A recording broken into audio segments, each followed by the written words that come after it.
नमस्कार साथियों। ना रुकना है, ना थकना है, बस मेहनत करके लक्ष्य को पाना है। इसी उद्देश्य और मोटिवेशन के साथ हम लोग बात कर रहे हैं राजस्थान के भूगोल की। और राजस्थान के भूगोल में हम अध्ययन कर रहे हैं राजस्थान के भू आकृति प्रदेश। और जब हम राजस्थान के भू आकृति प्रदेश या राजस्थान के भौतिक प्रदेश का अध्ययन करते हैं तो हमें भौतिक प्रदेशों को लेके जो प्रश्न पूछे जाते हैं वह भौतिक प्रदेश की उत्पत्ति को लेके प्रश्न पूछे जाते हैं, भौतिक प्रदेश के विस्तार को लेके प्रश्न पूछे जाते हैं, भौतिक प्रदेश की विशेषता को लेके प्रश्न पूछे जाते हैं और भौतिक प्रदेश के वर्गीकरण को लेके प्रश्न पूछे जाते हैं।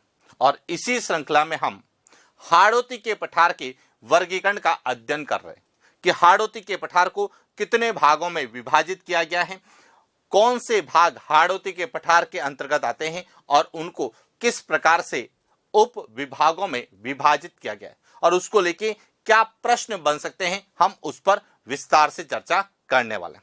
तो देखिए, जब हम हाड़ौती के पठार के वर्गीकरण की बात करते हैं तो हाड़ौती के पठार को किस आधार पे, भौगोलिक संरचना और उच्चावच के आधार पे दो भागों में बांटा गया है। एक कहलाता है विंध्य कगार क्षेत्र और दूसरा कहलाता है दक्कन का पठार। अब जब हम विंध्य कगार क्षेत्र और दक्कन के पठार की बात करते हैं तो विंध्य कगार क्षेत्र को तीन भागों में विभाजित किया गया है, अर्धचंद्राकार पहाड़ियों के रूप में, नदी निर्मित मैदान के रूप में, शाहाबाद उच्च भूमि के रूप में। और जब हम दक्कन के पठार की बात करते हैं तो इसे दो भागों में बांटा गया है, झालावाड़ का पठार और डग गंगधर प्रदेश। और जब हम राजस्थान के मानचित्र में देखते हैं तो इस तरह से हमें दिखाई देता है कि यह जो है चंबल नदी है और यह चंबल की सबसे लंबी सहायक नदी बनास नदी है। तो चंबल और बनास नदियों के आसपास जो एक बलुआ पत्थर से निर्मित चट्टानी जो भाग है, इस पूरे भाग को कहा जाता है विंध्य कगार क्षेत्र। और इस विंध्य कगार क्षेत्र के दक्षिण में जो पठारी क्षेत्र है उसे कहा जाता है दक्कन का पठार। अब जब हम विंध्य कगार क्षेत्र की बात करें तो विंध्य कगार क्षेत्र में जो अर्धचंद्राकार जो पहाड़ियां हैं, जिसमें बूंदी की पहाड़ियां हैं, कुंडला की पहाड़ियां हैं, रामगढ़ की पहाड़ियां हैं और मुकुंदरा की पहाड़ियां, एक तो अर्धचंद्राकार पहाड़ियां हैं, एक वहीं पर नदी निर्मित मैदान भी है जो चंबल और उसकी सहायक नदियों के द्वारा निर्मित है, और एक शाहाबाद उच्च भूमि क्षेत्र जिसका विस्तार 12 जिले में।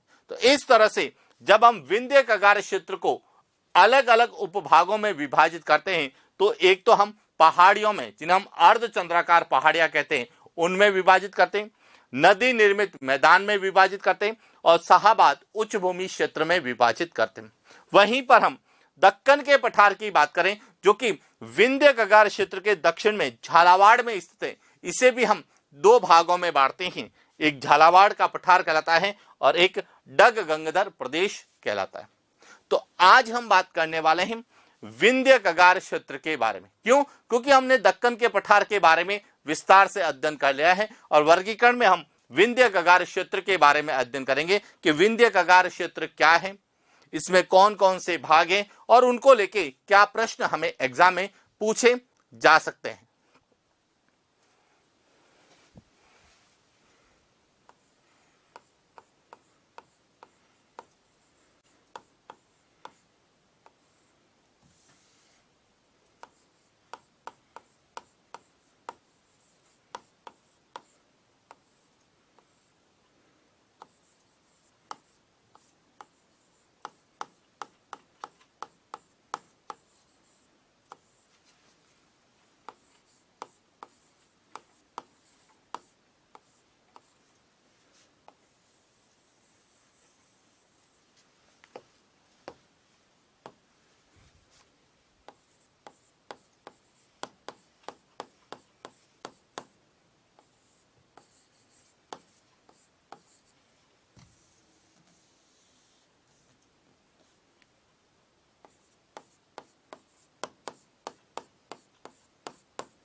हाड़ौती के पठार का वर्गीकरण, और इसमें हम बात करेंगे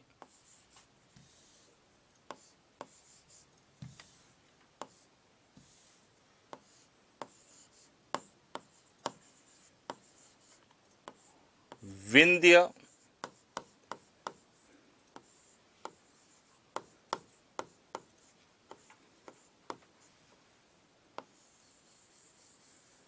कगार क्षेत्र। अब देखिए, सबसे पहले तो आपको यह पता होना चाहिए कि विंध्य कगार क्षेत्र क्या है, तो समझना यहां से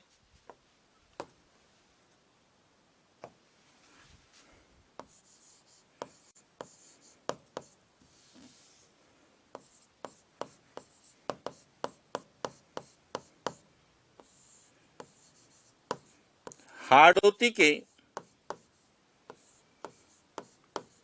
पठार में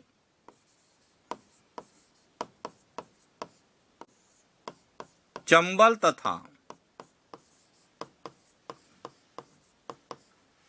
बनास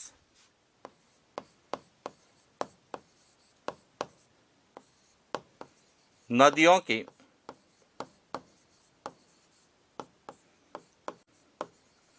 मध्य स्थित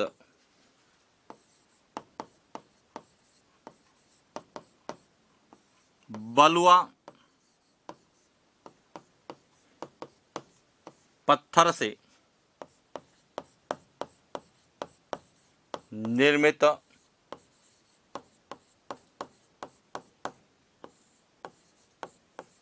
चट्टानी प्रदेश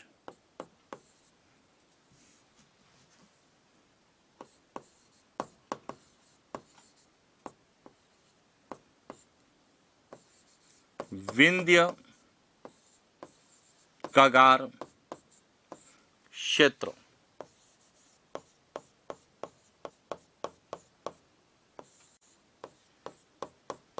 सबसे पहले तो आपको यह पता होना चाहिए कि विंध्य कगार क्षेत्र क्या है, कि हाड़ौती के पठार में जो चंबल और बनास नदियों के मध्य बलुआ पत्थर से निर्मित एक चट्टानी भाग है, उसे क्या कहते हैं?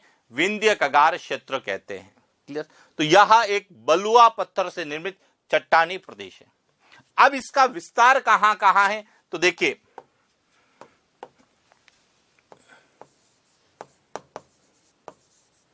विंध्य कगार क्षेत्र का विस्तार कोटा, बूंदी,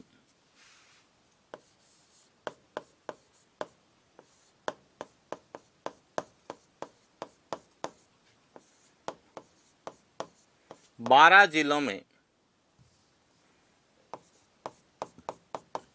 अब यहां ध्यान रखना, हाड़ौती के पठार में 4 जिले आते हैं, कोटा, बूंदी, बारां और झालावाड़।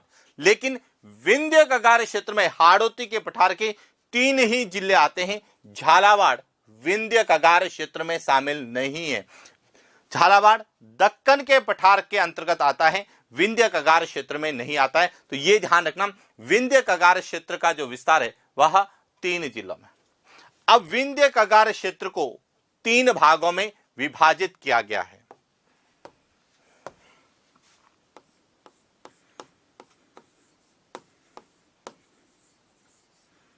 विंध्य कगार क्षेत्र को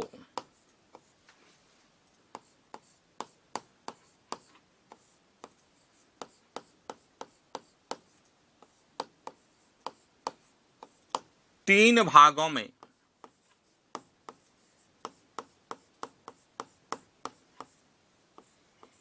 विभाजित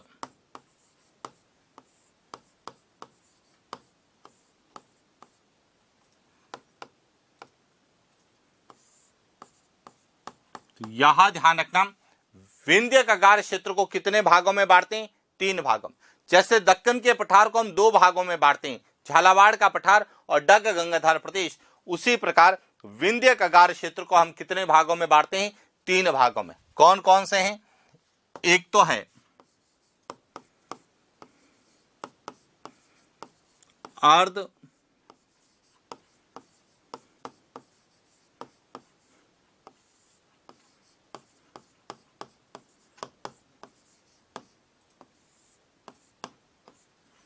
चंद्राकार पहाड़ियों में, किसमें बांटते हैं? अर्ध चंद्राकार पहाड़ियों में, जिसके अंतर्गत कौन कौन सी पहाड़ियां आती हैं?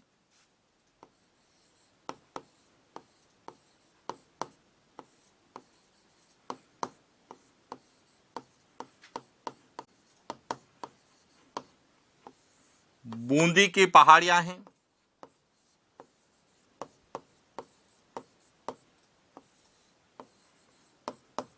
मुकुंदरा की पहाड़ियां हैं,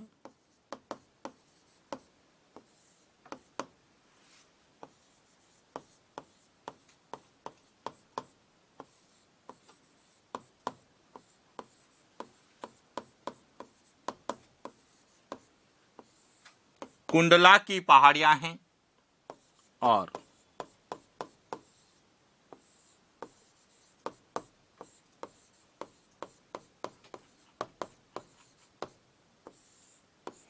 एक तो जो है अर्ध चंद्राकार पहाड़ियां, दूसरा इसमें आता है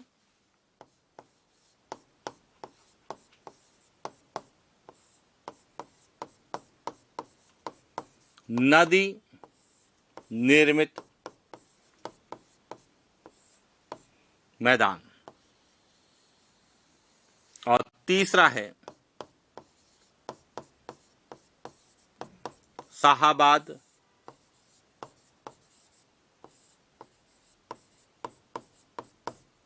उच्च भूमि।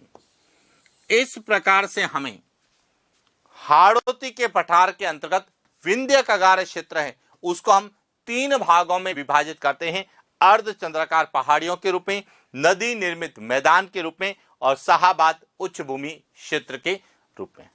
अब हम एक एक के बारे में बात करेंगे कि सबसे पहले तो अर्ध चंद्राकार पहाड़ियों में जो बूंदी की पहाड़ियां हैं, मुकुंदरा की पहाड़ियां हैं, कुंडला की पहाड़ियां हैं, रामगढ़ की पहाड़ियां, यह पहाड़ियां कहां हैं, क्या इनकी विशेषता है, और इनको लेके किस प्रकार से हमें प्रश्न पूछे जाते हैं। तो सबसे पहले हम बात करते हैं अर्ध चंद्राकार पहाड़ियों की।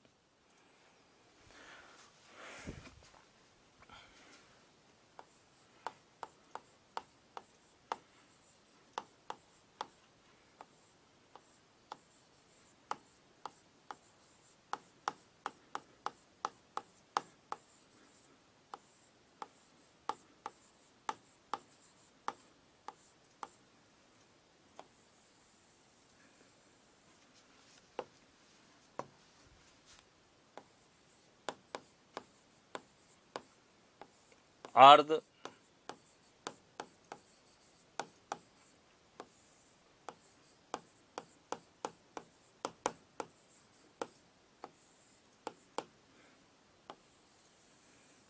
अर्ध चंद्राकार पहाड़ियां, इसमें सबसे पहले है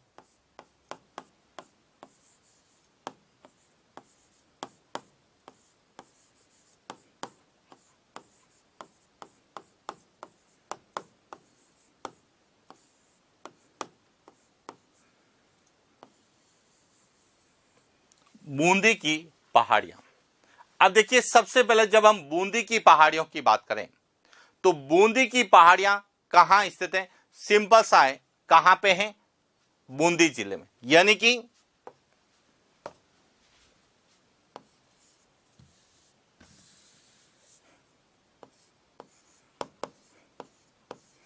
बूंदी जिले में स्थित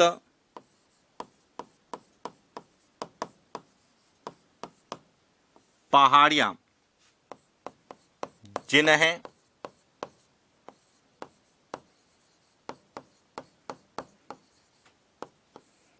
स्थानीय भाषा में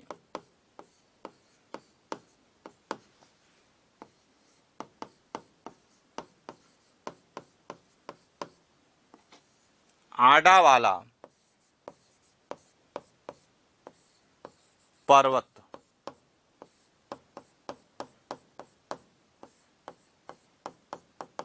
तो सबसे पहले तो आपको यह पता होना चाहिए कि बूंदी की जो पहाड़ियां हैं किस जिले में है, बूंदी में। लेकिन कई बार प्रश्न आता है कि बूंदी में स्थित पहाड़ियों को स्थानीय भाषा में क्या कहते हैं, तो आडा वाला पर्वत कहते हैं। कई बार इसे अरावली से जोड़ के भी पूछा जाता है कि बूंदी में अरावली को किस नाम से जानते हैं, तो अरावली का सीधा संबंध किससे है, पहाड़ियों से। तो जो बूंदी की पहाड़ियां हैं उन्हें ही क्या कहा जाता है, आडा वाला पर्वत कहते हैं। तो कुछ लोग इसे अरावली का भाग मानते हैं, लेकिन ध्यान रखना बूंदी की पहाड़ियां जो बूंदी में है यह हाड़ौती के पठार का भाग है, जिसे स्थानीय भाषा में आडा वाला पर्वत कहते हैं। हालांकि बूंदी की पहाड़ियों का प्रश्न नहीं पूछा जाता है कि बूंदी की पहाड़ियां कहां हैं, लेकिन यही पूछा जाता है कि बूंदी में स्थित पहाड़ियों को स्थानीय भाषा में क्या कहते हैं, आडा वाला पर्वत कहते हैं। या फिर इसको अरावली के संदर्भ में पूछा जाता है कि अरावली पर्वतमाला को बूंदी में किस नाम से जानते हैं, तब भी हमें पहाड़ियों को जो कहा जाता है आडा वाला पर्वत कहा जाता है। एक तो यह विशेष रूप से ध्यान रखें। दूसरा जो सबसे इंपॉर्टेंट है वह है कि बूंदी की पहाड़ियों की सबसे ऊंची चोटी कौन सी है, तो ध्यान रखना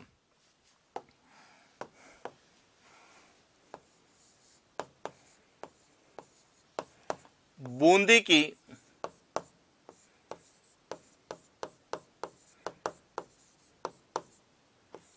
पहाड़ियों की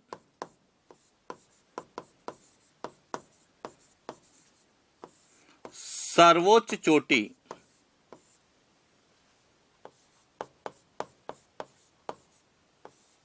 सतुर कहां पे स्थित है, बूंदी में 353 मीटर।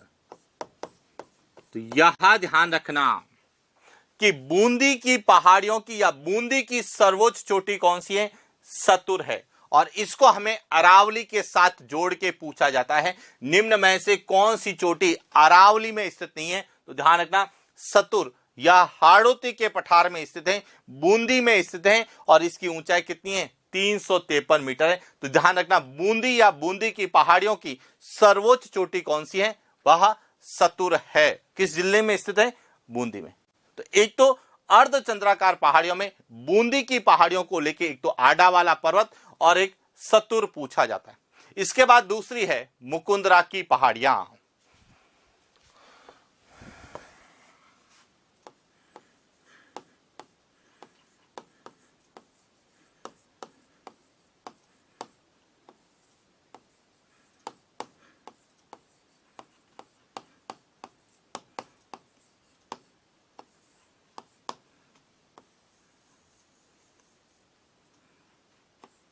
मुकुंदरा की पहाड़ियां, अब ध्यान रखना मुकुंदरा की पहाड़ियां कहां हैं, तो मुकुंदरा की पहाड़ियां कोटा और झालावाड़ के मध्य स्थित है।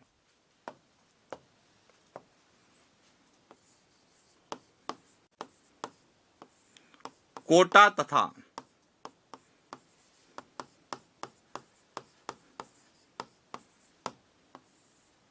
झालावाड़ में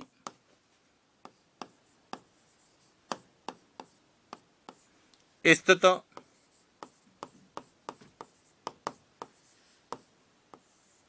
पहाड़ियां जो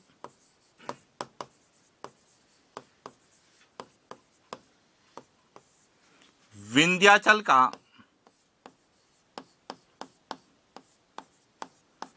भाग है।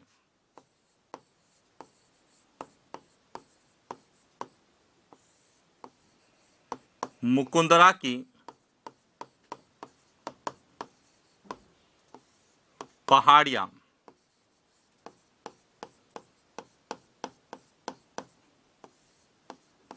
तो सबसे पहले तो ध्यान रखना मुकुंदरा की पहाड़ियां कहां हैं, तो मुकुंदरा की पहाड़ियां कोटा और झालावाड़ में। और यह किसका भाग है, विंध्याचल का भाग है। और यह भी प्रश्न कई बार पूछा गया है कि निम्नलिखित में से कौन सी अरावली की पहाड़ियां नहीं हैं, तो ध्यान रखना मुकुंदरा की पहाड़ियां अरावली की पहाड़ियां या अरावली का भाग नहीं है, यह विंध्याचल का भाग है। अब इसकी जो सर्वोच्च चोटी है,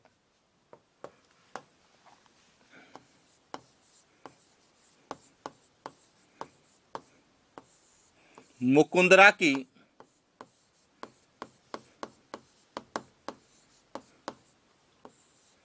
पहाड़ियों की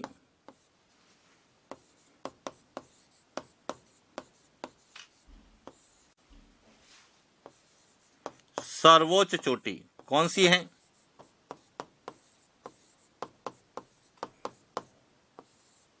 चांदबाड़ी। किस जिले में है? कोटा में।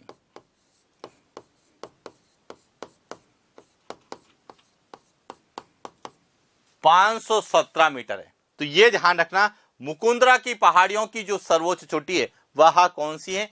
चांदबाड़ी है। किस जिले में है? कोटा में है। और इसकी ऊंचाई कितनी है? 517 मीटर। और जो चांदबाड़ी है यह मुकुंदरा की पहाड़ियों की और हाड़ौती के पठार की सर्वोच्च चोटी है, यह ध्यान रखना।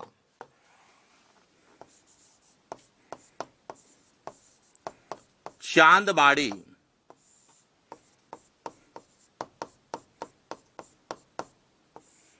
हाड़ौती के पठार की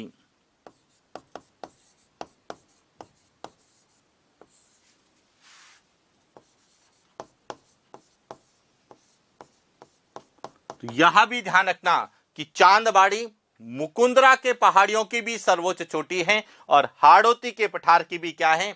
सर्वोच्च चोटी। क्यों? क्योंकि जब हम पढ़ते हैं तो हमें विशेष रूप से प्रश्न के रूप में पूछे जाते हैं कि मुकुंदरा के पहाड़ियों की सर्वोच्च चोटी कौन सी है, हाड़ौती के पठार का सर्वोच्च शिखर कौन सा है, या फिर हाड़ौती के पठार की सर्वोच्च पहाड़ियां कौन सी हैं। तो जो मुकुंदरा की पहाड़ियां हैं या हाड़ौती के पठार की भी सर्वोच्च पहाड़ियां हैं, क्योंकि सर्वोच्च चोटी चांदबाड़ी हाड़ौती के पठार की सबसे ऊंची चोटी। तो इस प्रकार से हमें अर्धचंद्राकार पहाड़ियों में जब बूंदी की पहाड़ियां पढ़ते हैं तो सतुर पूछा जाता है, और जब मुकुंदरा की पहाड़ियां पढ़ते हैं तो चांदबाड़ी को लेकर प्रश्न पूछा जाता है। इसके बाद जो पहाड़ियां हैं उसमें एक तो है कुंडला की पहाड़ियां और एक है रामगढ़ की पहाड़ियां।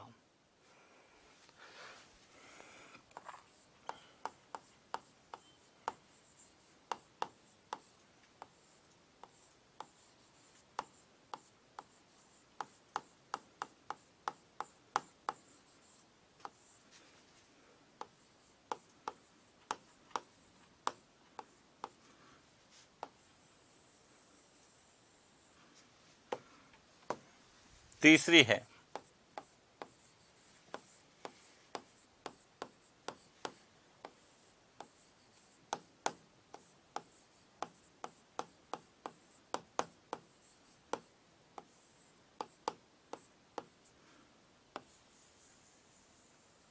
कुंडला की पहाड़ियां।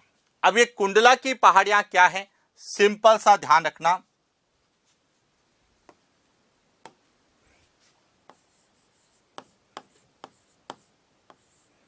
कोटा के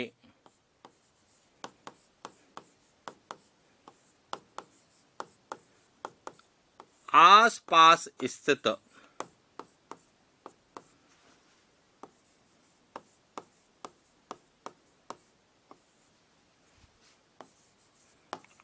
कुंडल के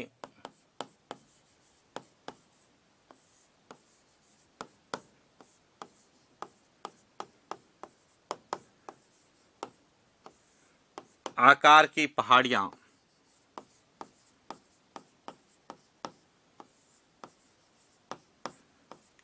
कुंडला की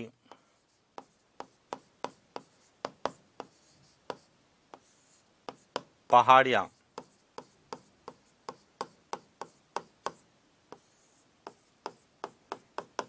कि कुंडला की पहाड़ियां क्या हैं कि कोटा में हाड़ौती के पठार में जो कोटा के आसपास कुंडल के आकार की जो पहाड़ियां हैं, उन कुंडल के आकार की पहाड़ियों को क्या कहा जाता है? कुंडला की पहाड़ियां। तो ध्यान रखना, कुंडला की पहाड़ियां कोटा में हाड़ौती के पठार में स्थित है, अरावली में शामिल नहीं। और इसके बाद चौथी जो पहाड़ियां हैं उन्हें कहा जाता है रामगढ़ की पहाड़ियां।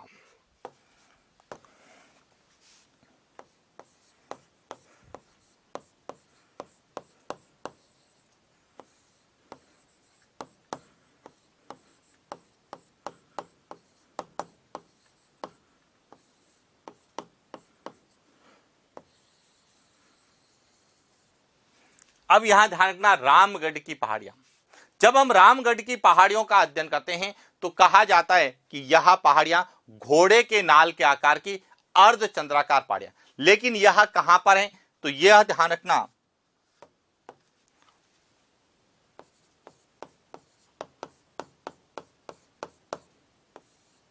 हाड़ौती के पठार में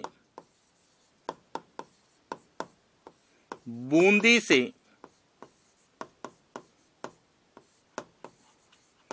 बारा के मध्य स्थित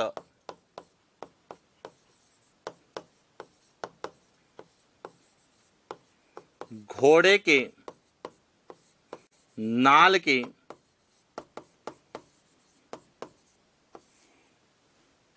आकार की अर्ध चंद्राकार पहाड़ियां या हॉर्स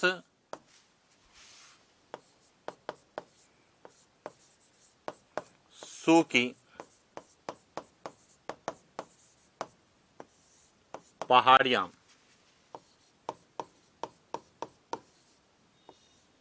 रामगढ़ की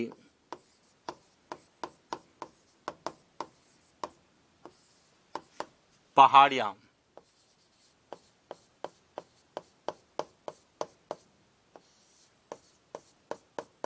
कहलाती हैं।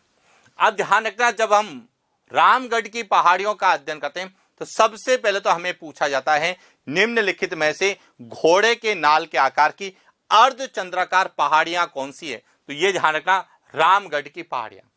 अब रामगढ़ की पहाड़ियां कहां से कहां तक है तो बूंदी से लगाकर बारा के बीच में यह स्थित है, बीच में नदी निर्मित मैदान है। तो अब यहां पे जो सबसे प्रमुख प्रश्न आता है कि रामगढ़ की पहाड़ियां स्थित है, तो ऑप्शन के अनुसार यदि डिस्ट्रिक्ट बूंदी दे रखा है तो उत्तर हमारा बूंदी होगा। लेकिन जब हम पिछले पेपर्स का अध्ययन करते हैं तो वहां प्रश्न पूछा गया था कि रामगढ़ की पहाड़ियां भाग है मुकांदरा की पहाड़ियों का, शाहाबाद उच्च भूमि क्षेत्र का, झालावाड़ के पठार का, डग गंगाधर प्रदेश का। तो उस समय ध्यान रखना इसका विस्तार बूंदी और 12 जिलों में है, तो इसका मतलब यह किसके अंदर, तो बूंदी में ऑप्शन में था नहीं, तो शाहाबाद, तो भौगोलिक क्षेत्र में यह शाहाबाद का भाग के रूप में भी पढ़ते हैं। लेकिन हमें ऑप्शन के अनुसार जो है उत्तर देना है कि यदि डिस्ट्रिक्ट पूछा जाएगा तो बूंदी आएगा, क्षेत्र पूछा जाएगा तो शाहाबाद उच्च भूमि, और शाहाबाद उच्च भूमि कई बार लिखा हुआ मिलता है। केवल और केवल हमें यह पता होना चाहिए कि बूंदी से 12, तो बूंदी में तो जो पहाड़ियां हैं रामगढ़ की पहाड़ियां कहलाती है, लेकिन बूंदी ऑप्शन में नहीं है, तो 12 का जो शाहाबाद का जो पश्चिमी भाग है जहां तक यह फैली हुई है वहां पर, क्यों, क्योंकि जब हम रामगढ़ की पहाड़ियों का अध्ययन करते हैं तो यहीं पर एक क्षेत्र है रामगढ़ क्रेटर, जो कि भारत का पहला जियो हेरिटेज स्थल है, और रामगढ़ क्रेटर जो है वह 12 जिले में है, जबकि रामगढ़ की पहाड़ियां कहां पर है, बूंदी में है। और इस कारण हमें जो है जब रामगढ़ की पहाड़ियों का अध्ययन करते हैं तो बूंदी से 12 के मध्य घोड़े के नाल के आकार की या हॉर्स शू के आकार की जो पहाड़ियां हैं उन्हें ही हम क्या कहते हैं, रामगढ़ की पहाड़ियां कहते हैं। तो इस प्रकार से हमें पहाड़ियों को लेके प्रश्न पूछा जाता है। इसके बाद एक का प्रश्न कि जब ये पहाड़ियां हैं तो इन पहाड़ियों के बीच में संकीर्ण मार्ग है, और उस संकीर्ण मार्ग को क्या कहा जाता है, दर्रा। और ये भी प्रश्न कई बार आता है कि कौन से दर्रे हाड़ौती के पठार में स्थित है, तो देखिए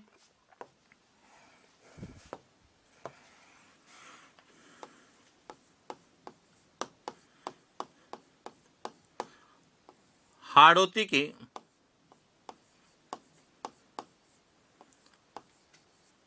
पठार के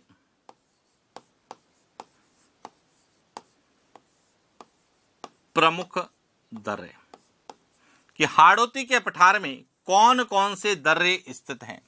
तो सबसे पहले तो आपको दर्रा पता होना चाहिए,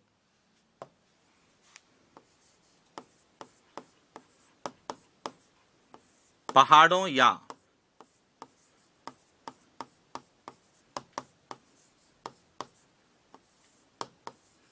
पहाड़ियों के मध्य स्थित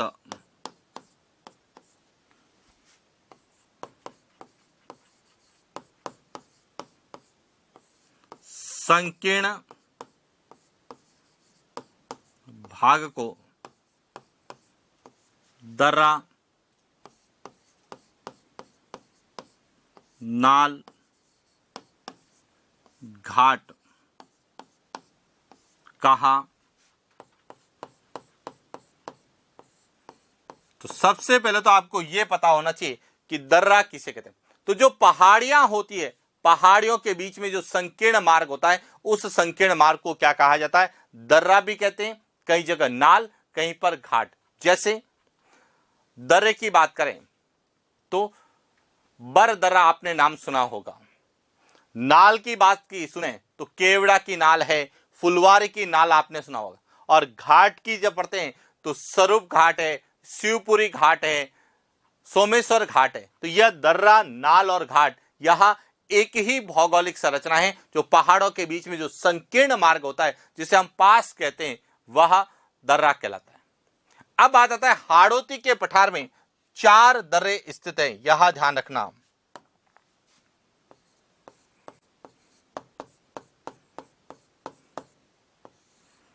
हाड़ौती के पठार में 4 दर्रे। कितने दर्रे हैं? 4 दर्रे हाड़ौती के पठार में। कौन कौन से हैं? जिसमें सबसे पहला है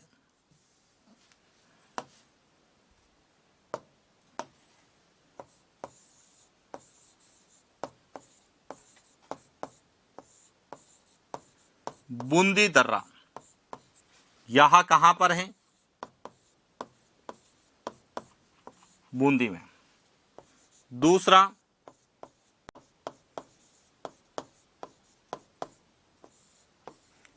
लाखेरी दर्रा, यह भी कहां पर है? बूंदी में। तीसरा रामगढ़ खटगढ़ दर्रा, यह भी कहां पर है? बूंदी में। और चौथा जो है वह है जैतसर दर्रा, यह भी कहां पर है?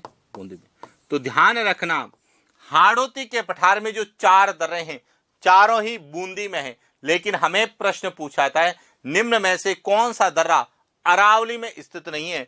तो बूंदी, लाखेरी, रामगढ़ खटगढ़ और जैतसर, ये जो 4 दर्रे हैं, यह दर्रे अरावली में नहीं है। यह किसके हैं? हाड़ौती के पठार के। तो इस तरह से जब हम हाड़ौती के पठार में विंध्य कगार क्षेत्र का अध्ययन करते हैं, और विंध्य कगार क्षेत्र में जब हम अर्धचंद्राकार पहाड़ियों का अध्ययन करते हैं, तो अर्धचंद्राकार पहाड़ियां और उसके साथ हाड़ौती में स्थित जो प्रमुख दर्रे हैं, वह भी हमें एग्जाम में पूछे जाते हैं। तो इस प्रकार से हम हाड़ौती के पठार के विंध्य कगार क्षेत्र के वर्गीकरण में सबसे पहले किसका अध्ययन करते हैं? अर्धचंद्राकार पहाड़ियों का। इसके बाद दूसरा आता है, वह है नदी निर्मित मैदान। तो बात करते हैं नदी निर्मित मैदान की।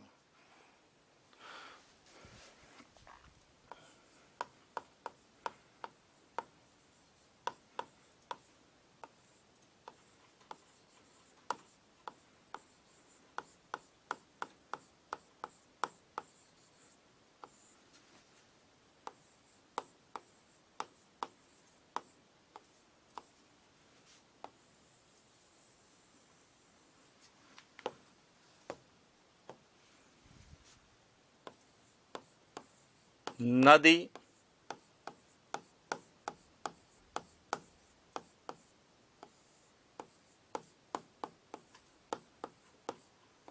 मैदान। अब नाम से ही क्लियर है, नदी निर्मित मैदान, यानी कि नदी के द्वारा निर्मित। और जब हम हाड़ौती के पठार की बात करते हैं तो मुख्य नदी कौन सी है? चंबल। और चंबल नदी हाड़ौती के पठार में कौन से जिलों में बहती है? तो बूंदी और कोटा में बहती है। तो अब ध्यान रखना कि हाड़ौती के पठार में चंबल और उसकी सहायक नदियों के द्वारा बूंदी और कोटा में जो उपजाऊ मैदान का निर्माण करती है, उस उपजाऊ मैदान को ही क्या कहते हैं? नदी निर्मित मैदान कहते हैं। तो अब एक तो सबसे पहले तो आपको यह पता होना चाहिए कि नदी निर्मित मैदान कहां है।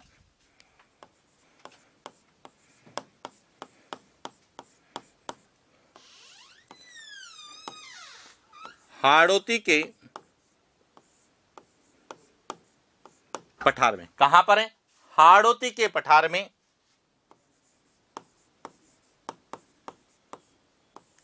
चंबल एवं उसकी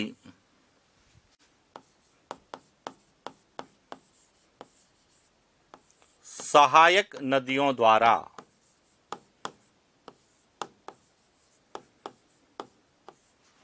निर्मित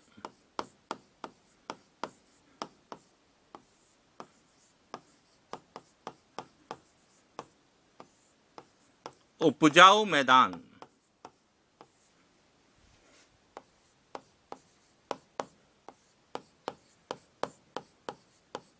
नदी निर्मित मैदान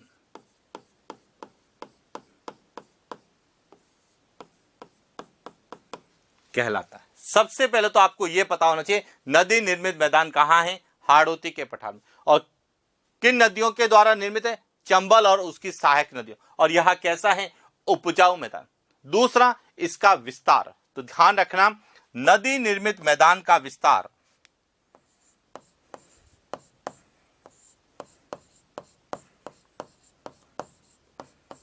निर्मित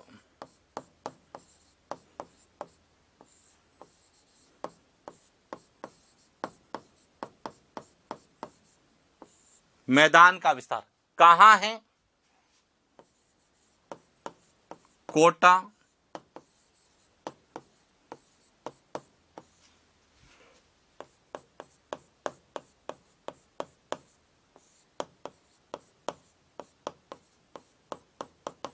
कहां पर है? कोटा और बूंदी जिला में। अब यहां पर किसका उत्पादन होता है? तो ध्यान रखना,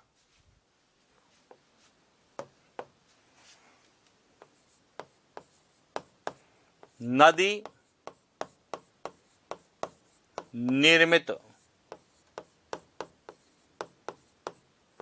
मैदान में चावल,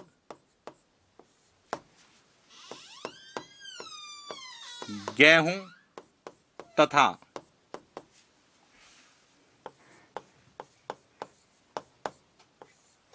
नगदी फसलों का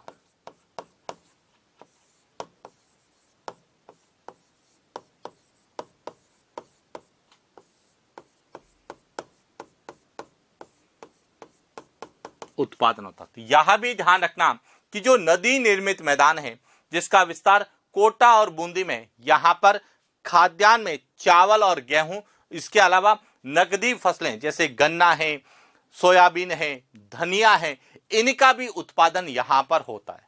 तो इसलिए ध्यान रखना। और आपने जब हम राजस्थान की कृषि की बात करते हैं और जब राजस्थान में चावल के कृषित क्षेत्रफल की बात करते हैं, तो राजस्थान में सबसे ज्यादा चावल कहां बोया जाता है? बूंदी में बोया जाता है। इसी नदी निर्मित मैदान के अंतर्गत बोया जाता है। तो इसलिए ध्यान रखना कि नदी निर्मित मैदान डायरेक्ट कभी भी एग्जाम में नहीं आता है, लेकिन यहां पर जो फसलें बोई जाती है, विशेष रूप से चावल, कहां बोया जाता है? बूंदी में। जबकि चावल का उत्पादन गंगानगर और हनुमानगढ़ में सबसे ज्यादा होता है, गग्गर प्रदेश में सबसे ज्यादा होता है, लेकिन बोया कहां जाता है? नदी निर्मित मैदान के अंतर्गत बूंदी में बोया जाता है। और इस प्रकार से हमें नदी निर्मित मैदान, इसका निर्माण किसके द्वारा किया गया है, इसका विस्तार कहां है और यहां पे कौन सी फसलों का उत्पादन होता है, इसको लेके प्रश्न पूछा जाता है। और इसके बाद अगला जो है वह है शाहाबाद उच्च भूमि।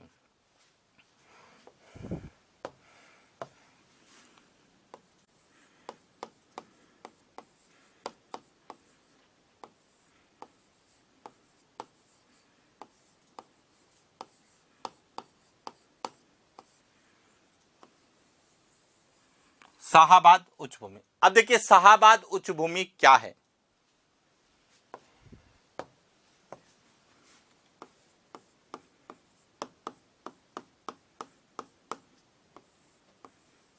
हाड़ौती के पठार में पूर्वी बारा में स्थित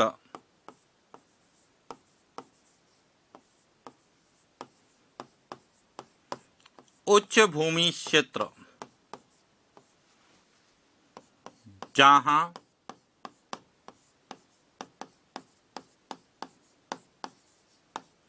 सहरिया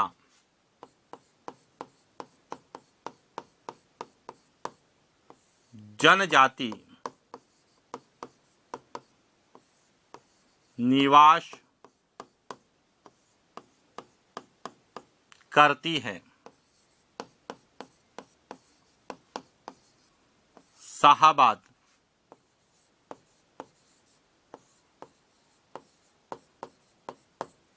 उच्च भूमि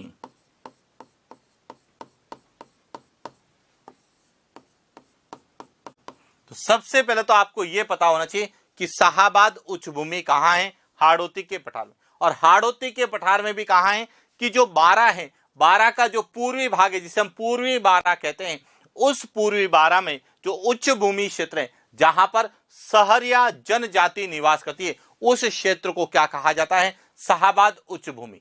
और जब हम हाड़ौती के पठार का अध्ययन करते हैं तो हम पढ़ते हैं कि हाड़ौती के पठार में निवास करने वाली जनजाति कौन सी है, सहरिया जनजाति। और इस प्रकार से हमें सहरिया जनजाति के निवास क्षेत्र को लेकर भी प्रश्न पूछा जाता है कि राजस्थान में सहरिया जनजाति सर्वाधिक निवास करती है। तो यदि डिस्ट्रिक्ट पूछा जाता है तो हम लिखते हैं बारा, तहसील पूछा जाता है तो हम लिखते हैं किशनगंज और शाहाबाद, और लेकिन भौगोलिक क्षेत्र पूछा जाता है तो हम लिखते हैं शाहाबाद उच्च भूमि क्षेत्र या फिर हाड़ौती का पठार, जो हमें ऑप्शन में दे रखा हो। तो इस प्रकार से हमें एक तो शाहाबाद उच्च भूमि क्षेत्र का जब भी प्रश्न पूछा जाता है वह सहरिया जनजाति से पूछा।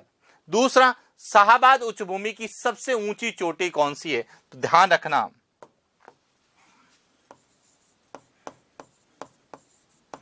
शाहाबाद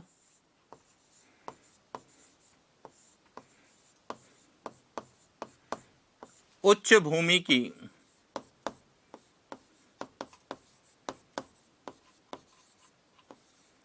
सर्वोच्च चोटी कौन सी है, कांबा। कहां पर है, बारा में। और इसकी ऊंचाई कितनी है,